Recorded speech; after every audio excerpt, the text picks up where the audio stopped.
How you doing, guys? Alex here again. It's been a while since I made the last update.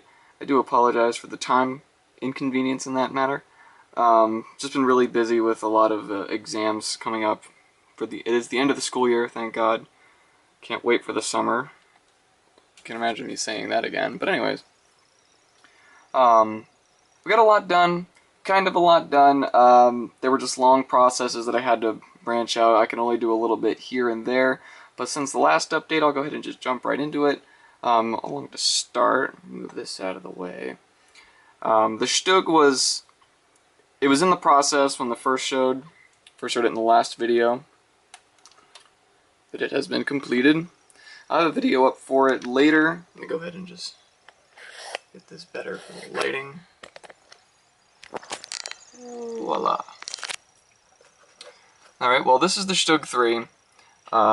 I wanted to base this one around as my first Normandy vehicle. At least I wanted to dub this one because I'm usually always around the Eastern Front. Really don't know why, it's just my preference in theater. But I wanted to make this. This is of a Panzer Grenadier Division attachment of a Panzer Grenadier Division that was refitted in Italy and then was rearmed and then sent up to the Falaise region of France. So made towards the ending days of the Normandy campaign in the Falaise pocket, which is the last of the German troops that were stuck in France were trying to evacuate out. So this poor guy, unfortunately, is going to be a victim of that. But the tank was a lot of fun to put together. The Stug, well, really all of Dragon's Panzer III chassis vehicles go together like a dream. If you really want to know how a lot of different Panzer III vehicles are, I highly recommend asking Hamaka Barkas. Is an absolute lover of the Panzer III, like Cohen is pretty much the master of the Tiger tank. Pretty much tell you everything from building them to taking them apart to who drove them and when. There go the birds again. Sorry if the light goes out again. It is extremely rainy here today in beautiful, hot, and crappy South Florida. So the power has been a little iffy going in and out. But anyways, this is also the first commander that I've added in a vehicle. Let me see if I can go ahead and get him. See him a little bit better. It's the first commander or first figure that I've had as part of the vehicle itself. I'll have a slideshow of this, probably at a little later date. I'm kind of crunched for time now, so I just wanted this video will be kind of lengthy. Sorry for that, but I just wanted to go ahead and get my main introduction in there. Because I really don't know when the next time I'll be able to make videos. Maybe for all I know, get closer to summer, so maybe by closer to June or right as the start of it, I'll be able to make the next video. At least as an update, but I'll definitely put slideshows up. But again, it was a nice build. I took my time with it. I was going to add a camouflage pattern to it, just a simple green camouflage, and I was just going to erode it away. But I wanted to make the vehicle somewhat new. So I just decided to stay with this. I did have somewhat of a crisis with my camouflage. I can't get the ratios correct. Sometimes on a good day it's good, and on another it's bad. I don't know if anyone else really has that problem.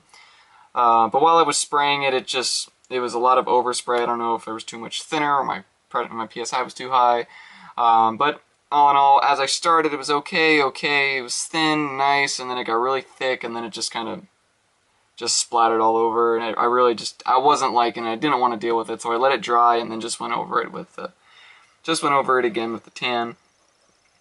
And for some reason, Tamiya paints are known for being more of like a chalky texture for their like that acrylic lacquer half and half mix.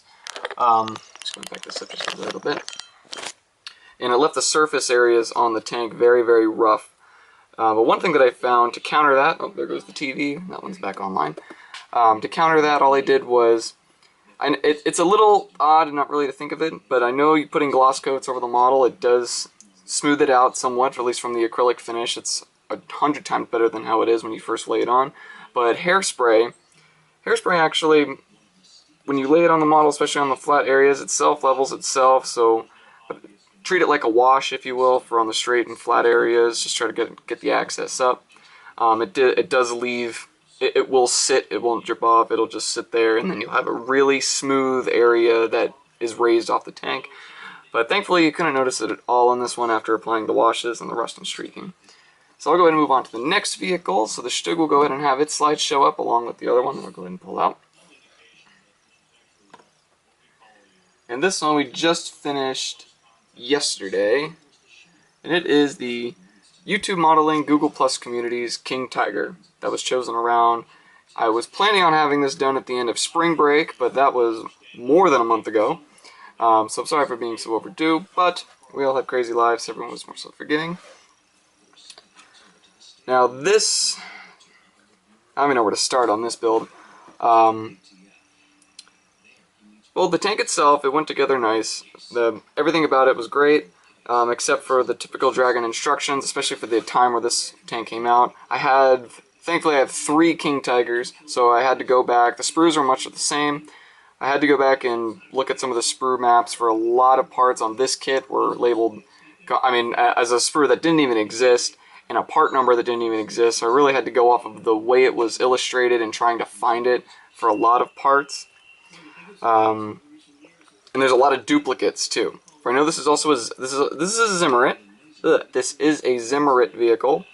But a lot of the parts, just like some of the armament, some of the tools, screens, I think it was a part with a couple of the handles. They have duplicates of sprues, but they don't want you to use that one. So I've ended up using a lot of parts on here that weren't supposed to be used, but I just wanted to go ahead and just make do with it anyways. But it was a lot of fun. I wanted to base this one out of at the real late end of a winter of 1945. So right going into the closing days of the war. Let me go ahead and just back this up a little more so you can see a little better. Right in the closing days of the war. It's my first King Tiger. So I wanted to go ahead and make it a whitewash. So this will be set off on the Eastern Front, probably around Poland, towards the late end of the winter of 1945. And I wanted to make it where it was a thawing area, so it's not exactly a complete cover of a whitewash. Now I did run into a huge problem with this tank.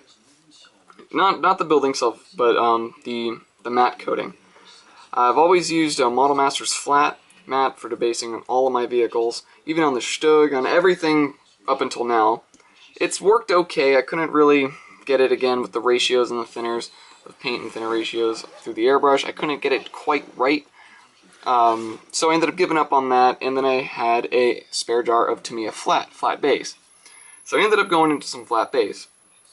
Thankfully I didn't do a second coat after seeing what happened to the first, but as you can see just at a distance, it looks very white, especially on top of the turret. It's very foggy looking. Now that's fine. You can still see some of the chipping and some of the eroded away whitewash, some of the camouflage that was under it. That's fine. I'm okay with the tank, but I did prefer how it looked a bit before. I wish I just left it as it was. I just wanted to go ahead and have a coat over it to seal everything. But as you can see, this was nice and defined with a wash.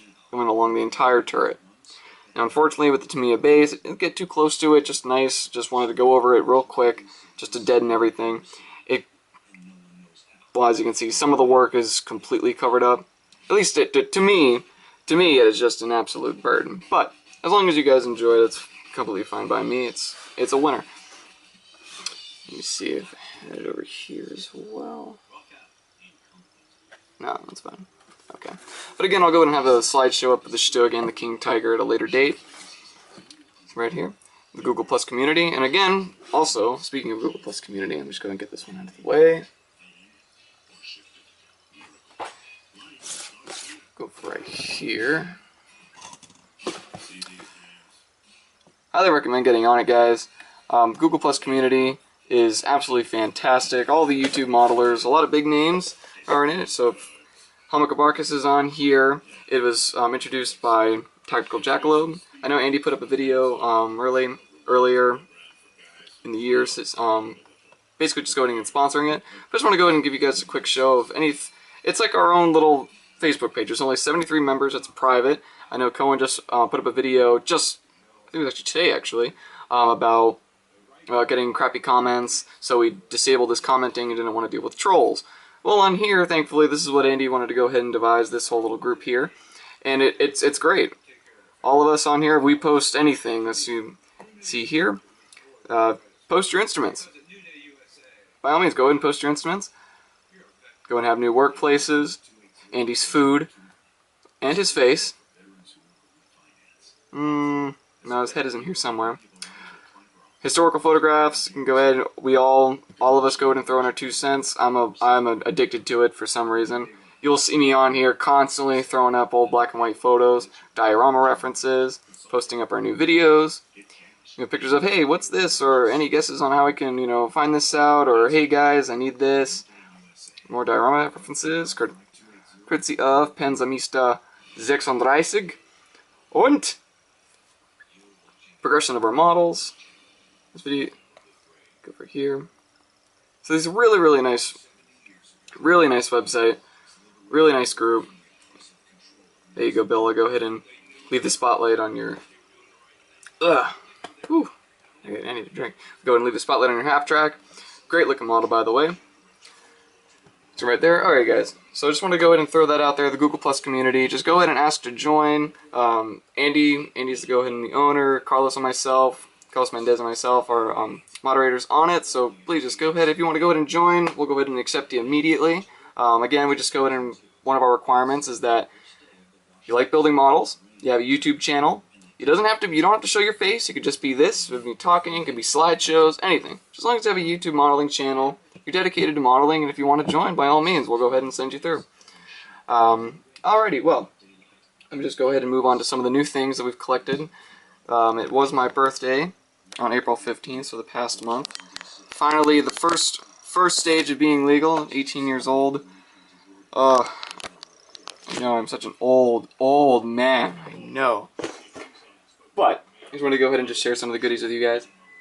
Picked up here. Let's go ahead and move on with literature first, and then models last. Always do the fun stuff last.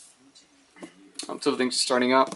For my senior graduation gift, what I want to go ahead and do is head back to Normandy. I went to the Normandy beaches my summer, I think around 2009. Went to Omaha, Utah, and Pointe du Hoc, St. Mary Glace, and stayed at Caen for a while. So I wanted to go ahead and pick up some more books on Normandy for when I go back. One of the ideas that I have is I'm getting into the reenactments, especially. So I wanted to go ahead and get a full combat uniform with 101st Airborne or 82nd or whichever I prefer, and head back to Normandy and head to these places with my father and go ahead and shoot our own, I guess you can say, our own family documentary or private documentary. So I'll be in full gear and going walking through Carrington or St. Mary Glace or St. Côme du Mont, St. Marie du Mont, all the small towns that we missed on the tour.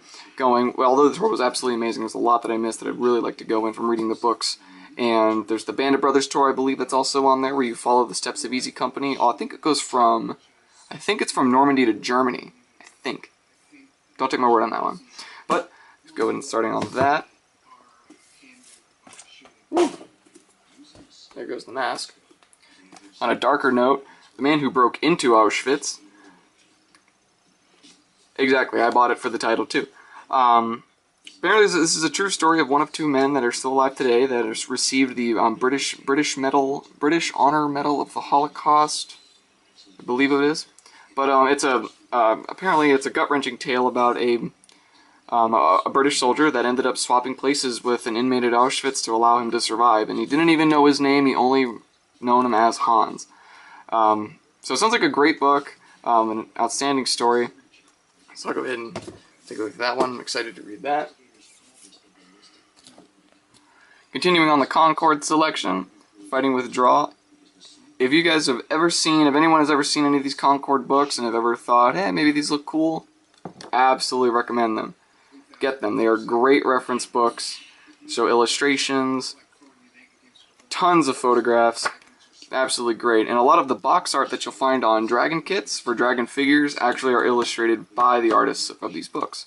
You can see here, and getting that one, and The Fall of Mount Cassino, an Italy campaign.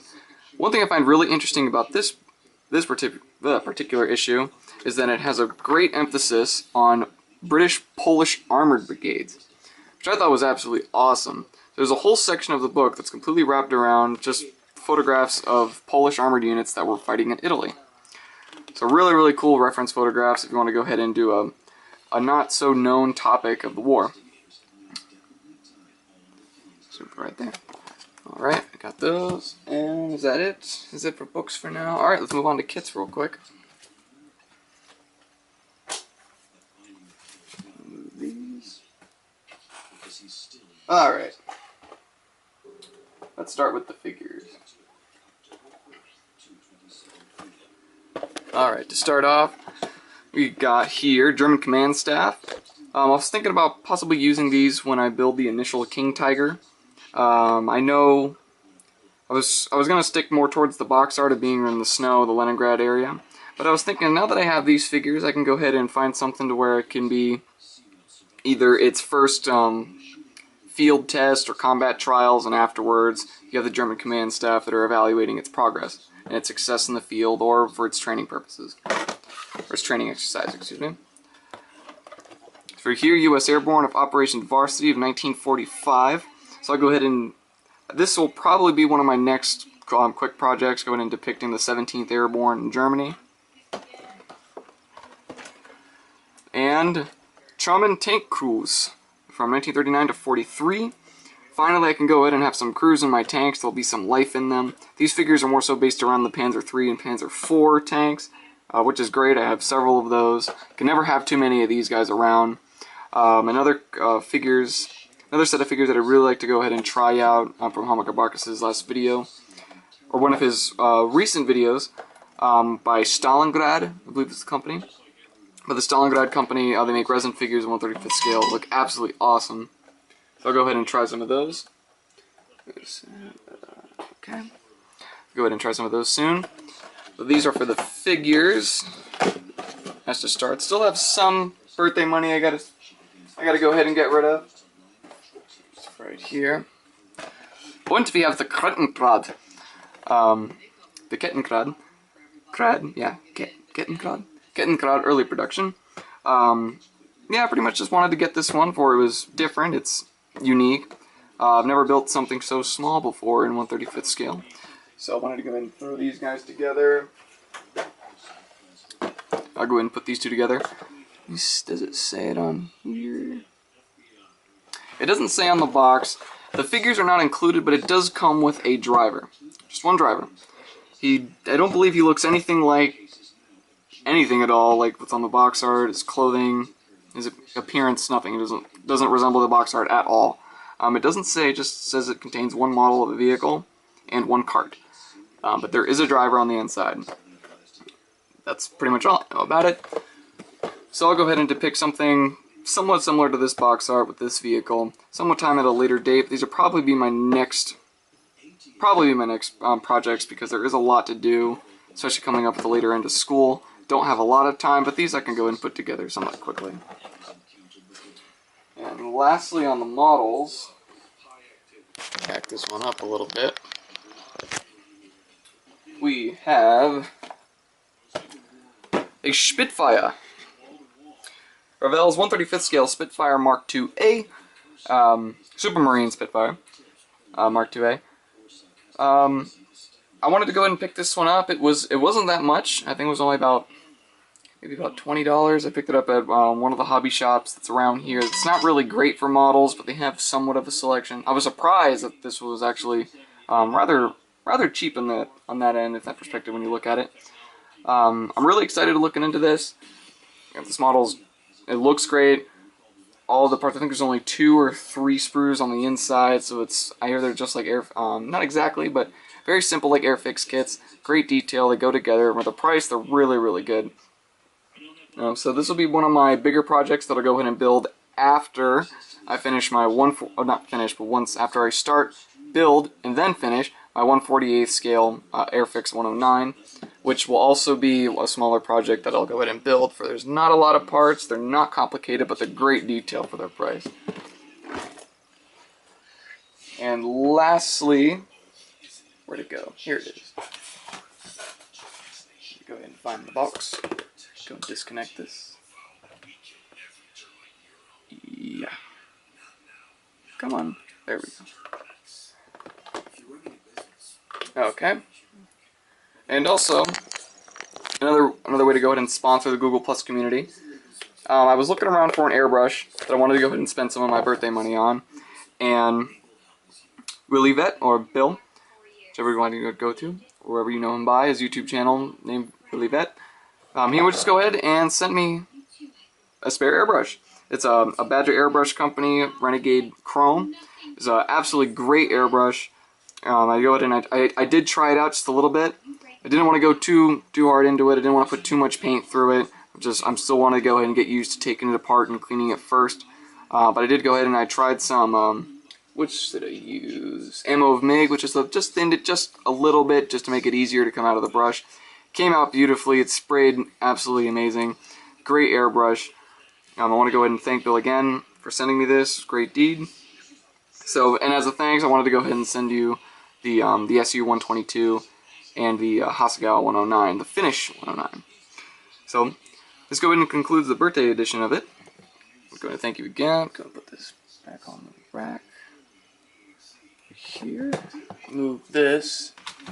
And as for upcoming projects in May, just briefly, I'm going to go ahead. We are building the Messerschmitt 109, most likely the E3 series. I'll most likely do it as the Battle of Britain. I'll probably go ahead and build the Spitfire with it, kind of as a little duo type thing. So there is that, and the Kettenkrad with the 17th Airborne.